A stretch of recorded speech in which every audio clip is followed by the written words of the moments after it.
Bollywood heroine Mallika Arora ಯಾರಿಗೆ ಗೊತ್ತಿಲ್ಲ. 51 ವರ್ಷದಾಗೂ ಈ ರೇಂಜಿಗೆ ಫಿಗರ್ ಮೇಂಟೈನ್ ಮಾಡ್ಯಾರ. ಶಿಲ್ಪಾ ಶೆಟ್ಟಿ ಇವರೆಲ್ಲ ಇವ್ರು ಏನು ತಿಂತಾರೋ ಏನು ತಿನ್ನಂಗಿಲ್ಲ ಅಂತ ಭಾಳ ಸತಿ ನಾನು ತಲೆ ಕೆಡಿಸ್ಕೊಂಡಿದ್ನಿ. ಮತ್ತು ಮೊನ್ನೆ ಇವ್ರದ್ದು ಈ ರೆಸಿಪಿ ಭಾಳ ವೈರಲ್ ಆಗಿಬಿಟ್ಟಿತ್ತು. ನನಗೂ ನೋಡಿ ಒಟ್ಟು ಇದು ಹೆಂಗಾರ ಇರ್ತೈತಿ ಒಂದು ಸತಿ ಟ್ರೈ ಮಾಡೋನು ಅಂಥೇಳಿ ನಾನು ಕೈ ಹಾಕಿಬಿಟ್ನಿ.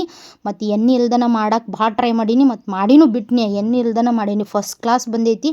ಬಟ್ ಇದ್ರ ತಿನ್ನುವಾಗ ನಾವು ಒಂದು ಸ್ವಲ್ಪ ಚೇಂಜ್ ಮಾಡ್ಕೊಂಡು ಏನಪ್ಪ ಅಂತಂದ್ರೆ ಇದೆಲ್ಲ ರೆಡಿ ಆದಮೇಲೆ ಸ್ವಲ್ಪ ಈರುಳ್ಳಿ ಮತ್ತು ಮೊಸರು, ಅದ್ರ ಜೊತೆಗೇನ ಸ್ವಲ್ಪ ನಿಂಬೆ ಹಣ್ಣಿನ ರಸ, ಉಪ್ಪು ಮತ್ತು ಸ್ವಲ್ಪ ಅಚ್ಚ ಖಾರದ ಪುಡಿ ಇವನ್ನೆಲ್ಲ ಹಾಕ್ಕೊಂಡು ನನ್ನ ಬಾಯಿಗೆ ರುಚಿಗೆ ಬರುವಂಗೆ ಸ್ವಲ್ಪ ನಾ ಚೇಂಜಸ್ ಮಾಡ್ಕೊಂಡು ಮಾತ್ರ ಟೇಸ್ಟ್ ಮಾತ್ರ ಯಪ್ಪ ಹೇಳಬಾರ್ದು ಆ ರೇಂಜಿಗಿತ್ತು. ಬಡ್ದಾಡಿ ತಿನ್ಬೇಕು ನೋಡಿ, ಆ ರೇಂಜಿಗೆ ಟೇಸ್ಟ್ ಆಗಿಬಿಟ್ಟಿತ್ತು. ನನಗೆ ಗೊತ್ತಾಯ್ತು ಈ ಅಮ್ಮ ಇಷ್ಟು ಚಲೋ ತಿಂತಾಳು, ಬಾಯಿಗೂ ರುಚಿ ಇರ್ತೈತಿ, ಹೆಲ್ತು ಇರ್ತೈತಿ ಮತ್ತು ಆರಾಮಿರ್ತಾಳು, ನಾವು ಹಂಗೆ ಮಾಡೋಣ ಇವತ್ತಿಂದ ತಂದ್ಕೊಂಡು ಆ ರೇಂಜಿಗೆ ಟೇಸ್ಟ್ ಇತ್ತು. ಈ ಥರದ್ದು ಡೀಟೇಲ್ ರೆಸಿಪಿ ನಾನು ನಿಮಗೆ ಇವಾಗ ತೋರಿಸ್ತೀನಿ ಮತ್ತು ಅದ್ರದ್ದು ಬೆನಿಫಿಟನ್ನು ಹೇಳ್ತೀನಿ. ನಾವು ಅವ್ರಂಗೆ ಆಗೋಕ್ಕಾಗಲಿಲ್ಲ ಅಂದರೂ ಸ್ವಲ್ಪ ಆದರೂ ಟ್ರೈ ಮಾಡೋಣಂತ. ಸೊ ಹಂಗಂದ್ರೆ ಇದು ರೆಸಿಪಿ ಏನಂತ ನೋಡೋಣ. ಅದಕ್ಕಿಂತ ಮುಂಚೆ ನೀವೆಲ್ಲ ಏನು ಮಾಡಬೇಕಪ್ಪ ಅಂತಂದ್ರೆ ಫಸ್ಟಿಗೆ ವೀಡಿಯೋನ ಕಂಪ್ಲೀಟಾಗಿ ನೋಡಬೇಕು ಮತ್ತು ನನ್ನ ಚಾನಲ್ನ ಸಬ್ಸ್ಕ್ರೈಬ್ ಮಾಡಬೇಕು, ಫಾಲೋ ಮಾಡಬೇಕು. ಜೊತೆಗೆ ಫ್ರೆಂಡ್ಸಿಗೆ ಎಲ್ಲರಿಗೂ ನೀವು ಮರಿಲಾರ್ದ ಶೇರ್ ಮಾಡಬೇಕು. ನಿಮಗೆಲ್ಲರಿಗೂ ಗೊತ್ತೈತಲ್ಲ ನನ್ನ ಚಾನಲ್ ಹೆಸರೇನು, ಝೀರೋ ಆಯಿಲ್ ಕುಕ್ಕಿಂಗ್. ಸೊ ನಾನು ನಿಮಗಿಲ್ಲಿ ದಿನ ಎಣ್ಣೆ ಇಲ್ದನ ಎಲ್ಲ ರೀತಿ ಅಡುಗೆಗಳನ್ನು ಹೆಂಗೆ ಮಾಡೋದಂತ ತೋರಿಸ್ತೇನೆ. ಅದಕ್ಕಿಂತ ಮೊದಲು ರೆಸಿಪಿಗೆ ಏನೇನು ಬೇಕೆಲ್ಲ ನೋಡ್ಕೊಳ್ಳೋಣ.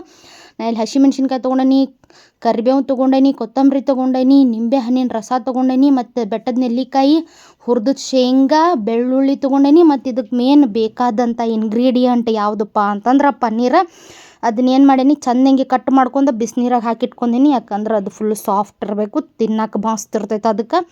ಮತ್ತು ಇಲ್ಲೊಂದು ರೊಟ್ಟಿ ಮಾಡೋ ಹಂಚು ಇಟ್ಕೊಂಡೀನಿ. ಅದು ಬಿಸಿ ಆದಮೇಲೆ ಅದಕ್ಕೆ ಸ್ವಲ್ಪ ನೀರು ಹಾಕಿ ಈ ಬೆಟ್ಟದ ನೆಲ್ಲಿಕಾಯಿ ಎರಡೇನು ಕಟ್ ಮಾಡಿ ಇಟ್ಕೊಂಡಿದ್ನಲ್ಲ ಇದನ್ನು ಹಾಕೀನಿ. ಆ್ಯಕ್ಚುಲಿ ಅವ್ರು ಮಲ್ಲಿಕಾ ಅವ್ರ ರೆಸಿಪಿ ಒಳಗೆ ಅವ್ರು ಬೆಟ್ಟದ ನೆಲ್ಲಿಕಾಯಿ ಹಾಕಿಲ್ಲ. ಬಟ್ ನಾ ವಿಟಮಿನ್ ಸಿ ಇರಲಿ ಜಾಸ್ತಿ ಅನ್ನೋ ರೀಸನ್ಗೆ ಮತ್ತು ಬೆಟ್ಟದ ನೆಲ್ಲಿಕಾಯ್ದು ಭಾಳ ಬೆನಿಫಿಟ್ಸ್ ಅದಾವೆ ಅಂಥೇಳಿ ಅದನ್ನು ಆ್ಯಡ್ ಮಾಡ್ಕೊಂಡೇನಿ. ಅವು ಬೆಟ್ಟದ ನೆಲ್ಲಿಕಾಯಿ ಎಲ್ಲ ಚೆಂದಂಗೆ ಇದನ್ನು ಆದಮೇಲೆ ಇಲ್ಲಿ ಮೆಣಸಿನ್ಕಾಯಿ ಹಾಕ್ಕೊಳತ್ತೀನಿ. ಸೊ ಮೆಣಸಿನ್ಕಾಯಿ ಹಾಕ್ಕೊಂಡು ಚೆಂದಂಗೆ ಅವು ಸ್ವಲ್ಪ ಕಪ್ಪು ಬರುವಂಗೆ ಆ ಕಡೆ ಕೈ ಆಡಿಸಿ ಹುರ್ಕೊಂಡು ಬಿಟ್ಟೇನಿ. ಇದಕ್ಕೆ ಹಿಂದಿ ಒಳಗಿದ್ನೇನೋ ಟೇಚಾ ಅಂತ ಕರೀತಾರಂತ. ನಮ್ಮ ಉತ್ತರ ಕರ್ನಾಟಕದಾಗ ನಾವು ಇದಕ್ಕೆ ಹಸಿ ಮೆಣಸಿನ್ಕಾಯಿ ಚಟ್ನಿ ಅಂತೀವಿ. ರೊಟ್ಟಿ ಚಪಾತಿ ಜೊತೆ ತಿಂದು ರೂಢಿ ನಮಗಿದನ್ನೇ. ಬಟ್ ಹಿಂಗೂ ಪನ್ನೀರ್ಗೆ ಹಾಕ್ಕೊಂಡು ತಿನ್ಬೇಕಂತ ನನಗೆ ಗೊತ್ತಿರಲಿಲ್ಲ. ಬಟ್ ಈ ರೆಸಿಪಿ ನೋಡಿದ ಮೇಲೆ ಗೊತ್ತಾಯ್ತು. ಬಾತ್ರಿ ಏವನಿತ್ತು ಬಿಡ, ಅದು ಬೇರೆ ಮ್ಯಾಟ್ರ. ಸೊ ನೋಡಿಲ್ಲ, ಆಮೇಲೆ ಬೆಳ್ಳುಳ್ಳಿ ಹಾಕ್ಕೊಂಡು ಬೆಳ್ಳುಳ್ಳಿ ಹಾಕೋರಿ. ಬೆಳ್ಳುಳ್ಳಿನ ಮೇನ್ ಇದಕ್ಕೆ ಬಾಯಿ ತುಂಬ ಬೆಳ್ಳುಳ್ಳಿ ರುಚಿ ಇತ್ತಂದ್ರೆ ಮಾತ್ರ ಏವನ್ ಇರ್ತೈತಿ. ಮತ್ತು ಬೆಳ್ಳುಳ್ಳಿ ಆ್ಯಂಟಿ ಆಕ್ಸಿಡೆಂಟ್ ಪ್ರಾಪರ್ಟಿ ಜಾಸ್ತಿ ಇರೋದ್ರಿಂದ ತಿನ್ನೋದು ಭಾಳ ಬೆಟ್ರ್. ಮತ್ತು ಇದಕ್ಕೆ ನಾ ಏನು ಮಾಡತ್ತೇನೆಂದ್ರೆ ಹುರಿದು ಸಿಪ್ಪಿ ಬಿಚ್ಚಿಟ್ಕೊಂಡಿರುವಂಥ ಶೇಂಗಾ, ಕಡಲೆ ಬೀಜ ಅಂತ ಏನಂತೀವಲ್ಲ ಅದನ್ನು ಸ್ವಲ್ಪ ಇಲ್ಲಿ ಹುರ್ಕೊಳತ್ತೀನಿ. ಆಲ್ರೆಡಿ ಚೆಂದಂಗೆ ಹುರ್ಕೊಂಡೇನಿ. ಮತ್ತು ಇದಕ್ಕೆ ರುಚಿಗೆ ತಕ್ಕಷ್ಟು ನಾನಿಲ್ಲಿ ಉಪ್ಪನ್ನು ಆ್ಯಡ್ ಮಾಡ್ಕೊಳತ್ತೀನಿ. ಸೊ ಇದೆಲ್ಲನೂ ಹಾಕ್ಕೊಂಡು ಚೆಂದಂಗೆ ಮಿಕ್ಸ್ ಮಾಡ್ಕೊರಿ. ನಾ ಇಲ್ಲಿ ಯಾವುದೇ ರೀತಿ ಎಣ್ಣೆ ಬಳಸಿಲ್ಲ. ಸ್ವಲ್ಪ ನಿಮಗೆ ತಳ ಹಿಡಿಯತೈತೆ ಅಂದ್ರೆ 1-2 ಹನಿ ನೀರು ಚಿಮ್ಮಡಿಸ್ಕೊರಿ ಅಷ್ಟೇ. ಆ್ಯಕ್ಚುಲಿ ಇದ್ರಾಗ ಮಾಡೋದ್ರಿಂದ ಅದು ಆಗೋದಿಲ್ಲ. ಆಮೇಲೆ ಒಂದು ಕೈ ಹಿಡಿಯಷ್ಟು ತುಂಬ ಇಲ್ಲಿ ಕೊತ್ತಂಬರಿ ತೊಗೊಂಡು ಹಾಕಿ ಮುಚ್ಚಿಟ್ಟೇನಿ. ಬಿಸಿ ಇದ್ದಾಗನೇ ಇದನ್ನು ಚಟ್ನಿ ಕಲ್ಲಾಗ ಹರ್ಕೋಬೇಕು. ಸ್ವಲ್ಪ ಹಾಕ್ಕೊಂಡು ನಾನು ಇಲ್ಲಿ ಏನು ಮಾಡತ್ತೀನಿ ಚಟ್ನಿ ಕಲ್ಲಾಗ ಅರ್ಯಾಕತ್ತೀನಿ. ಇಲ್ಲ ಚಟ್ನಿ ಕಲ್ಲು ಇಲ್ಲಪ್ಪ ಹಿಂಗೆ ಅರಿದ ಅಂತಂದ್ರೆ ನೀವು ಮಿಕ್ಸರ್ದಾಗೂ ಹಾಕ್ಕೋಬೋದು. ಆದರೆ ತರಿಯಾಗಿ ಅಂದ್ರೆ ಅಗಳ ಚಗಳನ ಇದನ್ನು ಮಾಡ್ಕೊರಿ. ಸ್ವಲ್ಪ ಭಾಳ ನುಣ್ಣಗೂ ಮಾಡ್ಕೊಳಕ್ಕೆ ಹೋಗ್ಬೇಡ್ರಿ, ಹಂಗಂಥೇಳಿ ಭಾಳ ಅಗಳ ಚಗಳು ಮಾಡ್ಕೊಳಕ್ಕೆ ಹೋಗ್ಬೇಡ್ರಿ. ಹಿಂಗೆ ಮಾಡ್ಕೊರಿ. ಕಲ್ಲಾಗ ಮಾಡ್ರನ ಟೇಸ್ಟ್ ಅಂತ ಅಂತಾರು.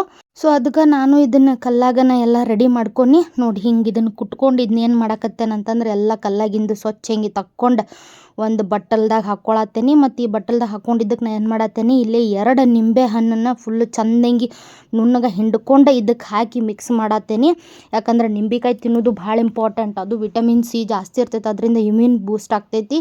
ಸೊ ಈ ಆಮ್ಲ ಆಗಿರ್ಬೋದು, ಆಮ್ಲ ಅಂದ್ರೆ ಬೆಟ್ಟದ ನೆಲ್ಲಿಕಾಯಿ, ಇವೆಲ್ಲ ವಿಟಮಿನ್ ಸಿ ಇರೋದ್ರಿಂದ ನಮ್ಮದು ಇಮ್ಯುನಿಟಿ ಬೂಸ್ಟ್ ಆಗೋದಕ್ಕೆ ಅವ್ನು ಜಾಸ್ತಿ ಯೂಸ್ ಮಾಡತ್ತೀನಿ. ನೋಡಿಲ್ಲ ಆಲ್ರೆಡಿ ನಾ ಕಟ್ ಮಾಡಿ ಇಟ್ಕೊಂಡಿದ್ನೆಲ್ಲ ಪನ್ನೀರ ಸಾಫ್ಟಾಗ್ಯಾವ, ಬಿಸಿನೀರಾಗ ಹಾಕಿನ್ಯ. ಅದಕ್ಕೆ ಅವನ್ನೆಲ್ಲ ಸ್ವಲ್ಪ ಚೆಂದಂಗೆ ಹಿಚ್ಕೊಂಡಿಲ್ಲೇ ಹಾಕ್ಕೊಳತ್ತೇನೋನ ನೀರೆಲ್ಲ ತಕ್ಕೊಂಡು ನೋಡಿ ಒಂದೊಂದಕ್ಕನ ಹಿಂಗೆ ಇದೇನು ಹಸಿ ಮೆಣಸಿನ್ಕಾಯಿ ಚಟ್ನಿ ಮಾಡ್ಕೊಂಡಿದ್ದಿಲ್ಲ ತೇಚ ಅಂತಾರಲ್ಲ ಇದನ್ನು ಚೆಂದಂಗೆ ಅದ್ರ ಮ್ಯಾಲೆ ಹಚ್ಚಕತ್ತೇನೆ. ಬಣ್ಣ ಸುಣ್ಣ ಮಾಡ್ತೀವಲ್ಲ ಹಂಗೆ ನೀಟಂಗೆ ಒಂದೊಂದು ಪನ್ನೀರ್ಗೆ ಹಚ್ಕೊಂಡು ಹಿಂಗೆಲ್ಲ ನಾ ಅದನ್ನು ರೆಡಿ ಮಾಡ್ಕೊಂಡು. ಸೊ ನೋಡ್ರಿ ಎಷ್ಟು ಭಾರಿ ಕಾಣಕತ್ತವು. ಬಿಳಿ ಕಲರ್ ಇದ್ದುದು ಒಮ್ಮೆ ಹಸಿರಾಗ್ಬಿಟ್ಟವು. ಆಮೇಲೆ ಇಲ್ಲೊಂದು ಹಂಚು ಇಟ್ಕೊಂಡು ಎಣ್ಣೆ ಗಿಣ್ಣೆ ಹಾಕ್ಲಾರ್ದ ಚಂದಂಗೆ ಹಂಚು ಮೇಲೆ ಇವತ್ತರ್ನ ಅಷ್ಟ್ರೂ ಹಾಕಿ ಆ ಕಡೆದು ಈ ಕಡೆ 4-5 ಕತಿ ಎಷ್ಟು ಸೈಡ್ ಅದಾವೆ ನೋಡ್ರಿ ಅಟ್ಟು ಸೈಡನ್ನು ಚಂದಂಗೆ ಬೇಯುವಂಗೆ ಬೇಯಿಸ್ಕೊಂಡೇನಿ. ಮುಚ್ಚಳ ಇಟ್ಕೊಂಡು ಬೇಯಿಸ್ಕೊಂಡ್ರೆ ಸ್ವಲ್ಪ ಸಾಫ್ಟ್ ಆಗ್ತಾವೆ. ಬ್ಯಾಡ ಅಂತಂದ್ರೆ ಗರಿ ಬೇಕಂತಂದ್ರೆ ಮುಚ್ಚಳ ಮುಚ್ಕೊಳ್ಳಾರ್ದ ಬೇಯಿಸ್ಕೊರಿ. ಭಾಳ ಅಂದ್ರೆ ಭಾಳ ಟೇಸ್ಟ್ ಇರ್ತವೆ. ಇದ್ರದ್ದು ಮೇನ್ ಬೆನಿಫಿಟ್ಸ್ ಹೇಳ್ತೇನೆ ಕೇಳ. ಫಸ್ಟ್ ಅಂದ್ರೆ ಇದು weight loss, low calorie, high protein, probiotic ಇರ್ತೈತೆ. ಯಾಕಂತಂದ್ರೆ ಇದ್ರಾಗ ನಾ ಲಾಸ್ಟಿಗೆ ಮೊಸರು ಆ್ಯಡ್ ಮಾಡ್ಕೊತೇನೆ ಅದಕ್ಕೆ. ಮತ್ತು ಗ್ಲೈಸೆಮಿಕ್ ಇಂಡೆಕ್ಸ್ ಇರ್ತೈತಿ 1-2. ಮತ್ತು ನಮ್ಮಂಥ ವೆಜಿಟೇರಿಯನ್ಸಿಗೆ ಪನ್ನೀರೆಲ್ಲ ಮೇನ್ ಪ್ರೋಟೀನ್ ಸೋರ್ಸ್. ಹೌದಂತೀರೋ ಇಲ್ಲಂತೀರೋ? ಮತ್ತು ಅದು ಬೇಕಲ್ಲ. ಮತ್ತು ಅದು ಅಷ್ಟು ಅಲ್ಲದೆ ಇದು ಬ್ಲಡ್ ಪ್ರೆಷರನ್ನು ಕಡಿಮೆ ಮಾಡ್ತೈತೆ. ಮತ್ತು ಸೊ ನೋಡಿ ಹಿಂಗೆ ಅದನ್ನೆಲ್ಲ ಕಡೆ ಚಂದ ಹಿಂಗೆ ಬೇಯಿಸ್ಕೊಂಡು ಭಾರಿ ಏವನ್ ರೆಡಿ ಆಯ್ತು. ಹಿಂಗೆ ತಿಂದ್ರೂ ಮಾತ್ರ ಮಸ್ತ್ ಇರ್ತೈತಿ. ಏವನ್ ಇರ್ತೈತಿ. ಇದನ್ನು ಹಂಗೆ ನೀವು ಅನ್ನ ಸಾರು ಜೊತೆ ತಿನ್ನುವಾಗೂ ಸೈಡಿಗೆ ಹಚ್ಕೊಂಡು ತಿನ್ಬೋದು, ಇಲ್ಲ ಚಪಾತಿ ಜೊತೆನೂ ತಿನ್ಬೋದು.